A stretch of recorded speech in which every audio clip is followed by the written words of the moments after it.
Good morning बाळको, केम छो? मजामां? આજે આપણે ધોરણ 5 વિષય હિન્દી તેમાં નિબંધ લેખનની ચર્ચા કરીશું। આપણે અત્યાર સુધીમાં પ્રથમ સત્રનો અભ્યાસક્રમ પાઠ 1 થી 8 અને ત્રણેય કસોટી, મૌખિક કસોટી, ક્રિયાત્મક કસોટી અને લેખિત કસોટીની ચર્ચા કરેલી છે। આશા રાખું છું કે દરેક વિદ્યાર્થીઓની નોટબુકમાં પ્રથમ સત્રનો અભ્યાસક્રમ લખાઈ ગયો હશે। અને હવે પ્રથમ સત્રના અભ્યાસક્રમમાં નિબંધનો પણ સમાવેશ થાય છે અને તે નિબંધમાં આપણે પહેલો નિબંધ જે છે ચિડિયાઘર કી સૈર, આપણે પાંચમો પાઠ શીખી ગયા તેના અનુસંધાનમાં આપણે આ નિબંધ લખવાનો છે। તો તમને એમ થાય કે નિબંધની શરૂઆત આપણે કેવી રીતે કરવી? તો નિબંધની શરૂઆતમાં સૌપ્રથમ તો આપણે તેના મુદ્દા બનાવી લેવાના, મુદ્દાને ધ્યાનમાં રાખવાના। તો તેના મુદ્દામાં છે મિત્ર કે સાથ પ્રાણી સંગ્રહાલય में जाना, जंगली पशु, शाकाहारी पशु, पक्षी विभाग, मछली और सांप, बहुत मज़ा आया। आटला मुद्दा है। आ मुद्दा उपरथी आपणे निबंध बनावी शकीए। तो तेमां जुओ निबंध अहींया हूँ वाँचुं छुं। तमारे दरेक विद्यार्थीओए आ निबंध तमारे नोटबुक में लखी लेवानो छे अने नोटबुक आपणे अलग बनाववानी नथी, बराबर छे। तमारे हिंदी नोटबुक में प्रथम सत्रनो अभ्यासक्रम एटले कि 1 થી 8 पाठना अभ्यास और स्वाध्याय, त्यार पछी त्रणेय कसोटीनुं मैं पण जे कंई तमने मोकलेलुं हतुं फोटोज, ए फोटोज लखाई जाए त्यार पछी तमारे निबंध लखवाना छे। नोटना पाछळना पाने पण नथी लखवाना अने अलग नोट पण नथी बनाववानी। चोपड़ामां के नोटमां क्रमानुसार जे आवतुं होय ए ते प्रमाणे तमारे निबंध लखवाना छे। अहींया ध्यान आपजो बाळको, निबंध तमारे ध्यानथी सांभळवानो छे, पछी तमारे नोटबुक में सुंदर अक्षरे लखवानो छे। हमारे शहर का प्राणी संग्रहालय बहुत प्रसिद्ध है, एटले कि आपणा शहेरनुं प्राणी संग्रहालय खूब ज प्रसिद्ध छे। आपणा शहेरमां कयुं प्राणी संग्रहालय छे? कांकरिया, बराबर। कांकरिया ए अमदावाद खाते खूब ज मोटुं प्राणी संग्रहालय छे। एक दिन मैं अपने मित्र हरीश के साथ उसे देखने गया, એટલે કે એક દિવસ હું મારા મિત્ર હરેશની સાથે તેને જોવા માટે ગયો। 5-5 રૂપિયા પ્રવેશ શુલ્ક દેकर हम अंदर गए, એટલે કે અંદર જવાની એન્ટ્રી ફી 5-5 રૂપિયા હતી, તે ચૂકવીને અમે અંદર પ્રવેશ મેળવ્યો। सबसे पहले मैंने एक हाथी देखा, એટલે કે સૌપ્રથમ મેં એક હાથી જોયો। પ્રાણી સંગ્રહાલયમાં તમે જાઓ એટલે ત્યાં હાથીનું પણ એક પિંજરું રાખેલું હોય છે, એ હાથી તેણે જોયો। वह गन्ने खा रहा था, એટલે કે તે શેરડી ખાઈ રહ્યો હતો। इसके बाद हम जंगली प्राणियों के विभाग में गए, ત્યાર પછી અમે जंगली प्राणियों जो विभाग होय ત્યાં ગયા। वहाँ पिंजरे में हमने सिंह का एक जोड़ा देखा, એટલે કે ત્યાં એક પિંજરું હતું, એ પિંજરામાં અમે સિંહનો આખી જોડ જોઈ, એટલે કે સિંહ અને સિંહણ બંનેને જોયા।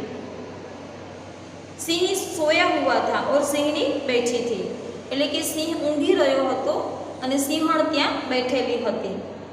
दूसरे पिंजरे में एक बाघ था, એટલે કે તેની પછીના બીજા પિંજરામાં એક વાઘ હતો। वह इधर उधर घूम रहा था, તે જ્યાં ત્યાં ફરી રહ્યો હતો, એટલે કે ત્યાં પિંજરામાં એની જે જગ્યા આપેલી હોય એ જગ્યામાં તે ફરી રહ્યો હતો।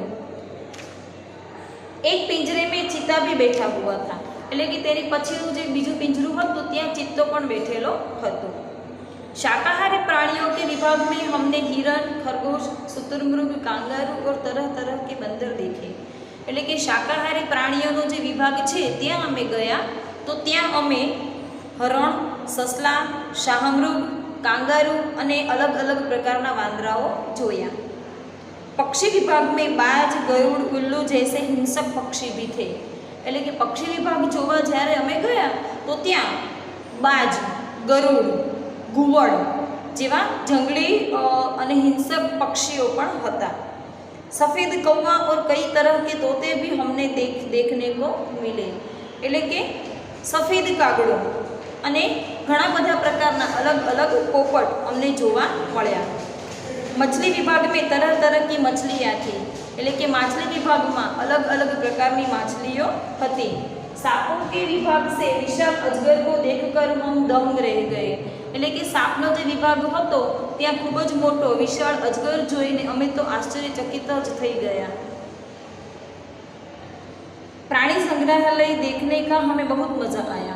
એટલે કે પ્રાણી સંગ્રહાલય જોવાની અમને ખૂબ જ મજા પડી. અમે પતા ही नहीं चला કે 1 ઘંટા कैसे बीत ગયા, એટલે કે અમને ખબર જ ન પડી કે 1 કલાકનો સમય કેવી રીતે પસાર થઈ ગયો. બરાબર. આ છે પ્રાણી સંગ્રહાલયની મુલાકાત, એટલે કે ચિડિયાઘર કી સૈર. તમારે નોટબુકમાં ખૂબ જ સુંદર અક્ષરે લીટીને ઉપર અડાડીને લખવાનું છે. અને હું તમને ફોટોઝ મોકલું, એ ફોટોઝમાં જ્યાં જ્યાં તમારે ફકરો આવે છે ત્યાં ફકરો પાડવાનો છે અને 2 ફકરાની વચ્ચે 1 લીટી છોડીને લખવાનું છે. બરાબર છે. જુઓ બાળકો, આ નિબંધ આપણે જોયો, હજી એકવાર જોઈ લઈએ. તમે બરાબર ધ્યાનથી સાંભળજો અને આ નિબંધ તમારી નોટબુકમાં સુંદર અક્ષરે લખી લેવાનો છે. અને હવે આગામી દિવસોમાં તમારી પરીક્ષા આવશે, એમાં તમારા નિબંધ પણ પૂછાશે. हमारे शहर का प्राणी संग्रहालय बहुत प्रसिद्ध है. एक दिन मैं अपने मित्र हरीश के साथ उसे देखने गया. 5-5 रुपये प्रवेश शुल्क देकर हम अंदर गए. सबसे पहले मैंने एक हाथी देखा, वह गन्ने खा रहा था. इसके बाद हम जंगली प्राणियों के विभाग में गए. वहाँ पिंजरे में हमने सिंह का एक जोड़ा देखा. सिंह सोया हुआ था और सिंहनी बैठी थी. दूसरे पिंजरे में एक बाघ था, वह इधर उधर घूम रहा था. एक पिंजरे में चीता भी बैठा हुआ था. शाकाहारी प्राणियों के विभाग में हमने हिरण, खरगोश, शुतुरमुर्ग, कांगारू जैसे तरह तरह के बंदर देखे. पक्षी विभाग में बाज, गरुड़, उल्लू जैसे हिंसक पक्षी भी थे. सफ़ेद कौवा और कई तरह के तोते भी हमने देखे. मछली विभाग में तरह तरह की मछलियाँ थीं. सांपों के विभाग में विशाल अजगर को देखकर हम दंग रह गए. प्राणी संग्रहालय देखने का हमें बहुत मज़ा आया. हमें पता ही नहीं चला कि 1 घंटा कैसे बीत गया. बराबर. આ જ છે તમારો નિબંધ. આ નિબંધ તમારે હિન્દીની નોટબુકમાં લખી લેવાનું છે. અને ફરીથી એકવાર સૂચના આપું છું કે કોઈએ નિબંધ માટે અલગથી નોટ બનાવવાની નથી, કે હિન્દીની નોટમાં પાછળના પાને પણ લખવાનું નથી. તમારે 1 થી 8 પાઠ અને 3 કસોટી પૂરી થઈ જાય ત્યાર પછી જ તમારે નિબંધ લખવાનો છે. તેનું ખાસ ધ્યાન રાખજો. તમારે જ્યારે શાળા શરૂ થશે ત્યારે સૌથી પહેલાં તો હું હિન્દીની નોટ ચેક કરીશ અને એમાં તમારે બધું જ પૂરું થયેલું હોવું જોઈએ. બરાબર છે.